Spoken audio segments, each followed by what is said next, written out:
कैसे आपने सोचा कि आपको स्पिरिचुअलिटी की तरफ जाना है, कैसे अपने आप को प्रिपेयर किया और कैसे आप दूसरों को फिर मोटिवेट करने लगी? नॉर्मल लाइफ होता है कि इंजीनियरिंग कर ली, आप जॉब ढूंढेंगे, शादी करेंगे, बच्चे, इन नॉर्मल लाइफ होता है, लेकिन how did you started life which was not, मतलब पहले ऐसे बहुत महिलाएं नहीं सोचती थी, अगर सोचती थी तो फिर वो बिल्कुल अलग थलग जाकर वो गेरुआ कपड़े पहन, बहुत कम होता था ऐसा। वो आपने कैसे ये सोचा कि आप इंजीनियरिंग करने के बाद स्पिरिचुअलिटी की तरफ जाएंगी? एक बहुत बड़ी मिथ है और वो मिथ ये है कि स्पिरिचुअलिटी बाकी जीवन से अलग होती है। सो हमें लगता है हमें इसको छोड़ा और फिर इधर चले गए। तो ज़्यादातर लोग पूछते हैं आपके जीवन में कुछ हुआ था? तो मैंने कहा नहीं। ऐसे कैसे, कुछ तो हुआ होगा। मैंने कहा नहीं, सब ठीक ही था, फर्स्ट ही आती थी क्लास में हमेशा जीवन में, उस टाइम वही सिर्फ इम्पोर्टेंट हुआ करता था। और इंजीनियरिंग भी ऑलमोस्ट उसी लेवल पे ही क्रॉस कर लिया था। लेकिन मेरी मम्मी सेंटर पर जाने लगी, मेडिटेशन सीखने लगी, मुझे बार बार बोलने लगी करने के लिए, और जितना वो बोलती थी मैं उतना नहीं करती थी। इसलिए कभी बच्चों को ज़्यादा फोर्स नहीं करना चाहिए। कई बच्चों के अंदर संस्कार होते हैं, वो ऑपोजिट करने लग जाते हैं फिर। तो वो जितना मुझे बोलती थी मैं उससे ज़्यादा दूर होती जाती थी। लेकिन फिर उन्होंने मुझे बोलना बंद कर दिया। मैंने जॉब किया और जॉब करते हुए मेरी शादी भी फाइनल हो गई, सब कुछ फिक्स्ड हो गया, सब कुछ परफेक्ट था। आई एम हैप्पी, उस टाइम भी आई वॉज वेरी हैप्पी। और फिर लेकिन मेरी मम्मी को था कि जो उनको इतना अच्छा कुछ मिला है वो मुझे भी मिल जाए। तो कैसे एक पेरेंट बहुत साइलेंटली बहुत कुछ कर सकता है, वो मुझे बाद में समझ में आया कि उन्होंने साइलेंटली किया है। तो वो मेरे लिए मेडिटेट करती थी कि मुझे ये रास्ता समझ में आने लगे। और खाना जो बनाता है ना, उसके मन की स्थिति खाने वालों पर पड़ जाती है। तो वो खाना बनाते समय भी ये मेडिटेशन से मेरे लिए डाल देती थी, मेरे लिए थॉट कि इसको समझ में आए कि इसके लिए क्या सही है, कौन सी चीज़ इसको करनी है, क्या करना है। तो I think that suddenly influenced me. और मैंने एक दिन कहा मुझे भी सीखना है जो आप सीख रहे हो। मुझे अभी तक नहीं पता कि मैंने उस दिन क्यों कहा ये कि मुझे भी सीखना है, but it was just vibrational effect. और जब मैंने सीखा, थोड़ा टाइम लगा समझने में, लॉजिक के साथ स्पिरिचुअलिटी को कनेक्ट करने की कोशिश की, तो कुछ कुछ चीज़ें समझ में नहीं आती थी साइंटिफिकली। एक्सपीरियंस किया, जर्नी चल रही थी। एंड नवंबर का महीना था, जनवरी में मेरी शादी फिक्स थी। फिर मुझे लगा कि मुझे एक प्योरिटी की जीवन जीनी है, मुझे ब्रह्मचर्य की जीवन जीनी है, पर शादी तो ऑलरेडी फिक्स थी। तो फिर मैंने सोचा कि इस शादी को मुझे खत्म करना है। अभी शादी तो हुई नहीं है, तो अभी तो उसको कैंसिल किया जा सकता है।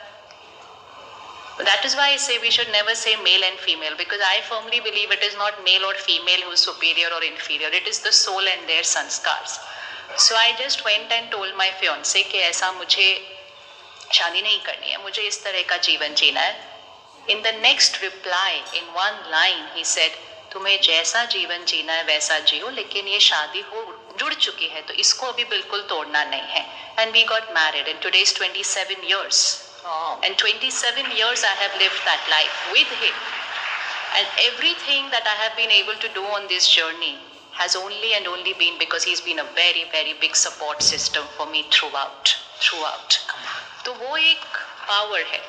तो इसलिए उस तरह से वो जीवन शुरू हुई। ऐसा नहीं सोचा था कि ऐसे शेयर करना है, लेकिन जो भी चीज़ हमें अच्छी लगती है, हमारा नॉर्मल संस्कार है ना, हम किसी के साथ शेयर करते हैं। आप एक दुकान में जाएंगे, कुछ अच्छा लगेगा, आप घर आके बोलेंगे कि आप भी ले लो। It just started with like that. तो कुछ प्लान नहीं किया है, कुछ ऑर्गेनाइज नहीं किया है, कुछ प्रिपेयर नहीं किया है, बस सीखते गए, और जो सीखते गए वो शेयर करते गए।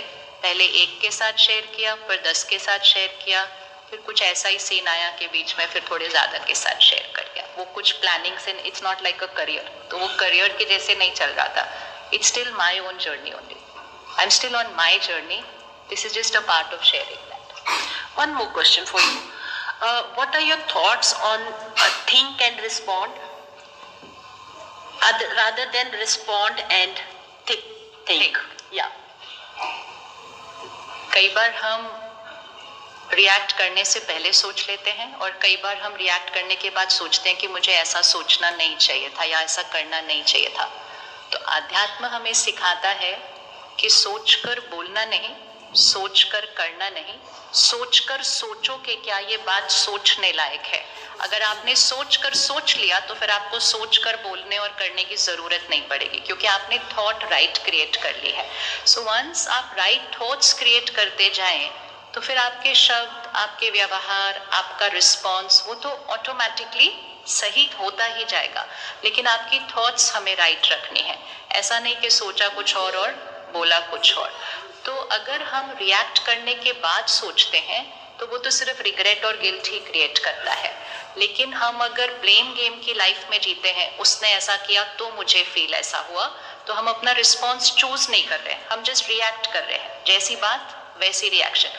जैसे अभी बहन ने कहा उस व्यक्ति ने मेरे साथ इतना गलत किया, तो ऑब्वियसली मेरा इमीडिएट रिएक्शन है उसके ऊपर भी एसिड गिरना चाहिए। Perfect, that is an immediate reaction कि उसके ऊपर भी गिरना चाहिए। लेकिन धीरे धीरे रियलाइज हुआ कि वो मेरी सोच किसकी शक्ति घटा रही थी, वो मेरी सोच मेरी शक्ति घटा रही थी। तो उन्होंने अपने सोच को ही चेंज कर दिया कि मुझे उस व्यक्ति के बारे में सोचना ही नहीं है। तो यहां से उन्होंने उसको रिलीज किया। इसी को क्षमा कहते हैं। क्षमा डजंट मीन कि उस व्यक्ति के साथ लीगल एक्शन नहीं होना चाहिए। क्षमा doesn't mean that the law of the country should not take care. क्षमा ओनली मीन्स मुझे उनको अपने यहाँ पर पकड़ के रखना नहीं है। इवन अगर देश का कानून उनके लिए नहीं करता, suppose it is not a legal case in some cases, law of karma हर एक के साथ चल रहा है, हर एक के साथ चल रहा है। लेकिन क्षमा हम उनको नहीं कर रहे। जब हम उनको यहाँ से रिलीज करते हैं ना, हम खुद को क्षमा करते हैं, हम खुद को दुआएं देते हैं। तो इसीलिए सोचें पहले, और फिर सोचकर फिर रिस्पॉन्स में आए, तो आपका रिस्पॉन्स भी सही होगा और कभी रिग्रेट और गिल्ट भी नहीं क्रिएट होगा। Thank you so much Shivani ji, big thank